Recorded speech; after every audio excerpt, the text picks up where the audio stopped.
Us this morning. I'll take a very different tack than Senator Kane on our support of our allies. I mean, one of the challenges I see around the country, around the world right now, is that it seems like the world is on fire, in part because of the weakness of our administration, the Biden administration. You think about the fact that China stares across the Taiwan Straits, or the Kremlin sets its sights further west, or Iran comes out of the shadows and starts attacking our strongest ally in the Middle East, Israel. You think about the fact that in the Sahel, terrorism seems to be spreading faster than ever before. And to me, it just seems very clear that without question, the weakness of this administration emboldens our adversaries. And frankly, if there should be no daylight between Israel and America, it seems like there is a lot of daylight. The more decisions that are made from the administration to withhold shipments of weapons, the more challenges that we have. And frankly, if we're concerned about saving innocent lives, it seems like to me we would provide the resources that make dumb bombs smart by having the precision technology that has been held up on tarmacs and frankly in shipping the weapons. So I'd like to hear your thoughts on how it is in Israel's best interest and our relationship with Israel and that best interest that we hold back not just the shipments of the weapons, but the very precision technology that's necessary to turn these bombs into clearly better weapons and reduces casualties. Well, Senator, first and very quickly, it won't surprise you that I disagree with your overall judgment. What doesn't surprise me at all. You're right. When it comes to China and Taiwan, we brought countries around the world together to stand up for maintaining peace and stability across the Taiwan Strait, to make sure that China does not engage in any unilateral actions that change the status quo. And China is hearing that from country after country, in no small measure because of our own engagement, our own diplomacy. When it comes to Russia and Ukraine, we've rallied. Let's have a little just a dialogue on that. Here's one of the things I'd say in response to that. It's when you show weakness anywhere, it affects strength everywhere. When you have a botched Afghanistan challenge, when the president says that a small incursion in Ukraine might be acceptable, when he says to Putin that here's a list of areas not to cyber attack, the weakness in posture, I think, emboldens our adversaries. And so while you may be able to name some specific things that have been done, hopefully to reduce the impact, from my perspective, most of the world really respects strength, and that's about all they respect. They respect strength and they respect wisdom. And what I'm seeing and hearing around the world is that we're demonstrating both. We've made major investments in ourselves that have put us in very good standing around the world, particularly in the competition with China as well as with Russia in different ways. We've managed to rally 50 countries in Ukraine's defense, prevented Russia from erasing Ukraine from the map, making sure that it has what it needs to defend itself, to stand up and even push back the Russian aggression.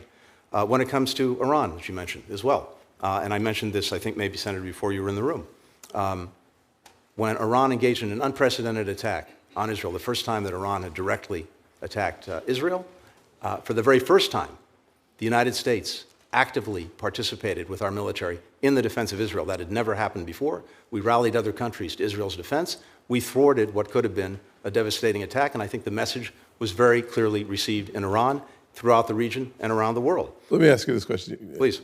Part of the challenge that I see there is there's no doubt that the coalition that was available for the response, it was a strong one. I think part of that was because of the Abraham Accords. Normalizing relationships in the Middle East was actually impactful. So I thought to myself, this is strong to see the countries coming together in a coalition in defense. However, part of the challenge, of course, is that on October the 7th, the first thoughts that come out of the administration before they deleted it was to tell Israel to pause, is a challenge. The second thing is that you don't have to have a coalition defending Israel if there are no attacks from Iran. And so the fact of the matter is that the more we strengthen and embolden Iran by eliminating any of the hurdles being the sanctions, being allowing their oil to flow easier, the November decision to provide $10 billion, the August decision to provide $6 billion. The fact of the matter is that the 35% of the Iranian economy is driven by sale of energy. So the fact is that when we open that up, we're actually strengthening our adversary, not making them weaker. In fact, Senator, not a single sanction has been lifted on Iran, and in fact, we've imposed sanctions. Relaxing on more than 500 Iranian basically individuals and entities. No, we haven't lifted a single sanction. Well, I would say talk to Secretary Yellen about the conversation that we've had and that continues to be had about the fact that we're making it easier for Iran to sell their oil, which only increases their revenue, which then is used, 90% of it, to attack our allies. Well, in the case of the $6 billion that you referenced, yes. Iran has not accessed any of that. That was a channel that was established by the previous administration to find find a secure way. You're a really intelligent guy. You're a really intelligent guy. The fact of the matter is that we all know that money is fungible. So let's not pretend that we don't know that. So you put a credit on a balance sheet. The bottom line is you should expect that credit to be used in any form or fashion that they decide to do so. So do you think our not having the IAEA Board of Governors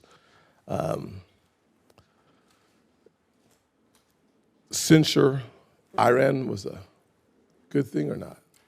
It depends entirely on what we're trying to achieve and the best way to achieve it.